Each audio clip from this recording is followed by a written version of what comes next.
آج فتاوی فیض الرسول کی 71ویں ٹاپک ہے۔ اعوذ باللہ من الشیطان الرجیم، بسم اللہ الرحمن الرحیم۔ نمبر 2،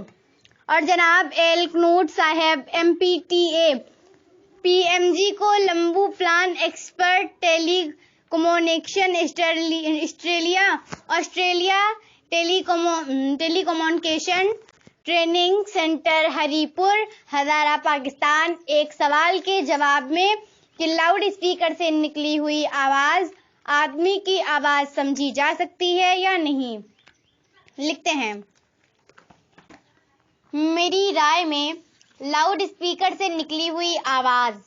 آدمی کی اصل آواز نہیں سمجھی جا سکتی۔ اصل کلام سے پیدا شدہ آواز کا ارتعاش مائکروفون کے پردے پر دباؤ ڈالتا ہے جو ایمپلیفائر اور لاؤڈ اسپیکر سسٹم کو اس طرح پر کنٹرول کرتا ہے جس سے اصل آواز کی قابل شناخت نقل پیدا ہو سکے۔ ازسری نوپیدائش یعنی ریپروڈکشن کی اصطلاح جو عام طور پر اس آلے کے لیے کہی جاتی ہے اس بات پر دلالت کرتی ہے کہ یہ آلہ آواز پیدا کرتا ہے نہ کہ اصل کلام کو منتقل کرتا ہے۔ ماہر سائنس جناب کنوٹ صاحب کی اصل تحریر۔ نمبر 3، اور جناب سی ڈبیوسی رشد WSC انگلینڈ AMIE کو لمبو پلان ایکسپرٹ ایڈاؤز حکومت پاکستان ٹیلی کمیونیکیشن اسٹاف کالج ہری پور ہزار لکھتے ہیں میری سوچی سمجھی ہوئی رائے ہے کہ یہ آواز جو لاؤڈ اسپیکر سے نکلی ہوئی ہے آدمی کی اصل آواز نہیں سمجھی جا سکتی، اور جو آواز لاؤڈ اسپیکر سے سنی جاتی ہے آدمی کی آواز کے مشابہ ہوتی ہے، اور مشابہ آواز بالکل نقلی ہے۔ برقی میکانیکی نظام سے جو آواز نکلتی ہے وہ خود ہوا کے دباؤ کے اتار چڑھاؤ کا نتیجہ ہوتی ہے جس سے آواز کی سماعت کا احساس ہوتا ہے، اور یہ آواز انسانی آواز سے قطعاً راست تعلق نہیں رکھتی۔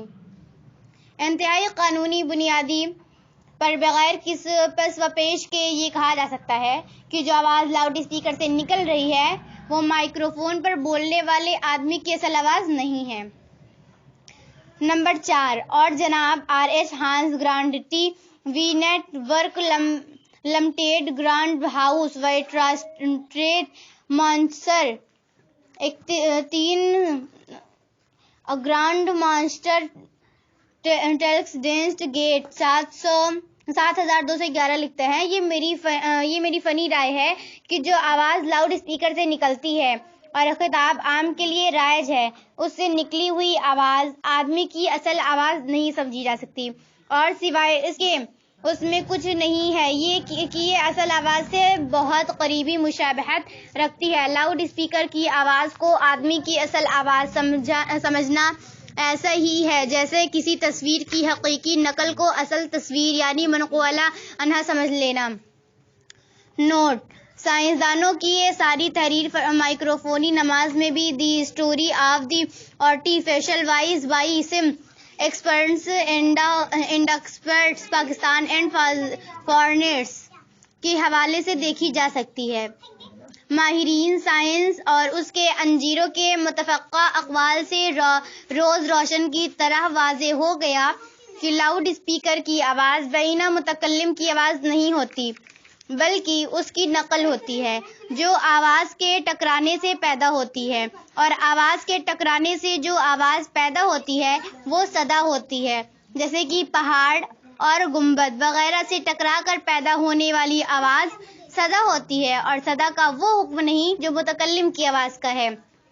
کہ متکلم کی آواز بغیر کسی چیز سے ٹکرائے صرف ہوا کے تموج سے سننے والے کے کان تک پہنچتی ہے، اور صدا چونکہ کسی چیز سے ٹکرا کر پیدا ہوتی ہے اسی لیے اس سے آیت سجدہ سنے تو سجدہ تلاوت واجب نہیں ہوتا، جیسا کہ امام ابن حمام علیہ رحمۃ الرضوان تحریر فرماتے ہیں۔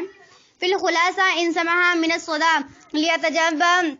فتح القدیر جلد اول 468 صفحے اور تنویر الابصار در مختار ما شامی جلد اول 517 صفحے میں ہے۔ لا تجب بسماعہ من الصدى مراقل فلام تطاوی 264 صفحے میں ہے۔ لا تجب بسماعہ من المسدی وہو ما یجیبک مثل صوتک فی الجبال والصحارا والنحوہ۔ اس تغیر حکم سے صاف ظاہر ہوا کہ صدا کا حکم جدا گانا ہے، اور جب سجدہ تلاوت کے وجوب میں صدا کا اعتبار نہیں تو حکماً صدا نفس آواز متکلم سے الگ ہے، اور جب سجدہ تلاوت میں صدا نفس آواز متکلم سے جدا ٹھہری تو نماز کے سجدے کے لیے صدا کو شرعاً بینہ آواز متکلم مان لینا صحیح نہیں۔ یعنی جب سجدہ تلاوت میں صدا نفس آواز متکلم سے جدا اور خارج ہے تو اس میں بھی خارج قرار پائے گی، اور جب صدا خارج قرار پائی تو حالت نماز میں اسے تلقن جائز نہیں، خواہ وہ لاؤڈ اسپیکر کی صدا ہو یا صحرا وغیرہ کی، اس لیے کہ خارج سے تلقن مفسد نماز ہے، جیسا کہ رد المحتار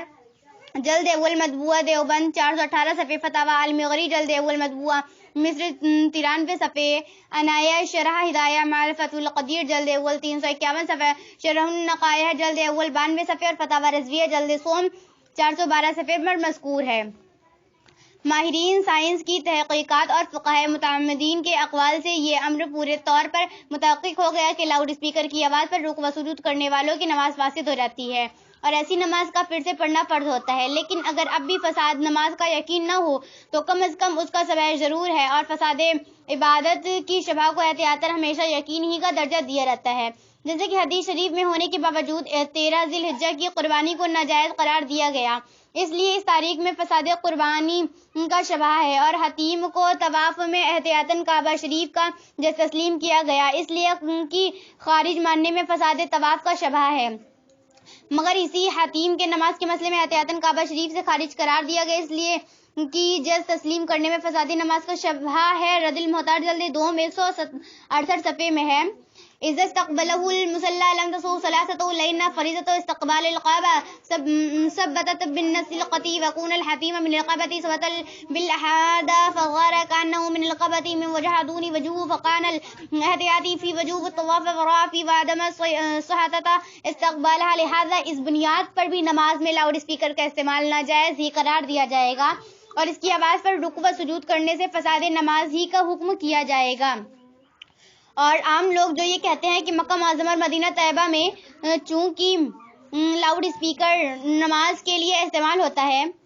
تو اس لیے جائز ہے، تو اس کا جواب یہ ہے کہ مکہ معظمہ اور مدینہ طیبہ کا احترام یقیناً ضروری اور باعث ثواب ہے، لیکن قرآن و حدیث اور اجماع امت و فقہائے ملت کے اقوال سے استدلال کرنے کی بجائے لوگوں کو عمل سے استدلال کرنا غلط ہے، خصوصاً نجدیوں کے عمل کو جائز و ناجائز ہونے کا معیار بنانا تو بہت بڑے فتنے کا سبب ہو جائے گا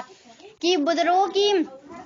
قبر کو توڑنا اور مسجدوں کو ڈھانا بھی جائز ہو جائے گا، اس لیے کہ مکہ معظمہ اور مدینہ طیبہ کے بے شمار مزارات اور مساجدوں کو نجدیوں نے توڑا اور ڈھایا ہے، اور مسجدوں کے اندر جوتے پہن کر چلنا، داڑھیوں کو منڈانا، اپنی عورتوں کو ننگا لباس پہنا کر انگریزی لیڈیوں کی طرح بنانا، گھر گھر ٹیلی ویژن پر سینما دیکھنا اور مردوں کے ساتھ عورتوں کو بھی صفوں میں مل جل کر نماز پڑھنا، یہ سب جائز ہو جائے گا الیاذ باللہ تعالی، یہاں تک کہ نجدیوں نے مسجد حرام، مسجد نبوی اور مدینہ، میدان عرفات وغیرہ مقدس مقامات میں حج جیسی اہم عبادت کو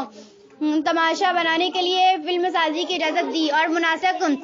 حج ادا کرنے اور نماز پڑھنے میں حاجیوں کی تصویریں لی گئی اور ہر سال لی جاتی ہیں، تو جب یہ ساری چیزیں مکہ معظمہ مدینہ طیبہ میں ہونے کے سب جائز نہیں ہو سکتی تو پھر نماز میں لاؤڈ اسپیکر کا استعمال کرنا وہاں کے لوگوں کے عمل سے کیوں کر جائز مانا جا سکتا ہے؟ اور پھر جس طرح آج کل کے بعض علماء کو اپنی تصویر کھینچانا تصویر کشی کو جائز نہیں بنا سکتا، اسی طرح کچھ لوگوں کے عمل سے نماز میں لاؤڈ اسپیکر کا استعمال کرنا بھی ہرگز جائز نہیں ہو سکتا۔ اور اگر یہ کہا جائے کہ لاؤڈ اسپیکر کا استعمال نمازوں کے لیے عام ہو چکا ہے، لہذا اب اس فتویٰ کو لوگ نہیں مانیں گے، تو اس کا جواب یہ ہے کہ حکم شرع سے آگاہ کرنا ہم پر فرض تھا، وہ ہم نے کر دیا، اب عمل کی ذمہ داری لوگوں پر ہے۔ اگر مسلمان اپنی نمازوں کو فساد سے نہیں بچائیں گے تو اس کا خمیازہ قیامت کے دن اٹھائیں گے۔ دعا ہے کہ خدائے عزوجل مسلمانوں کو حق بات کی قبول کرنے کا جذبہ عطا فرمائے اور لاؤڈ اسپیکر کے استعمال سے نماز جیسی اہم عبادت کو خراب ہونے سے بچانے کی توفیق رفیق بخشے، آمین، بحرمت النبی الکریم الامین علیہ وعلی آلہ افضل الصلاۃ و اکمل التسلیم۔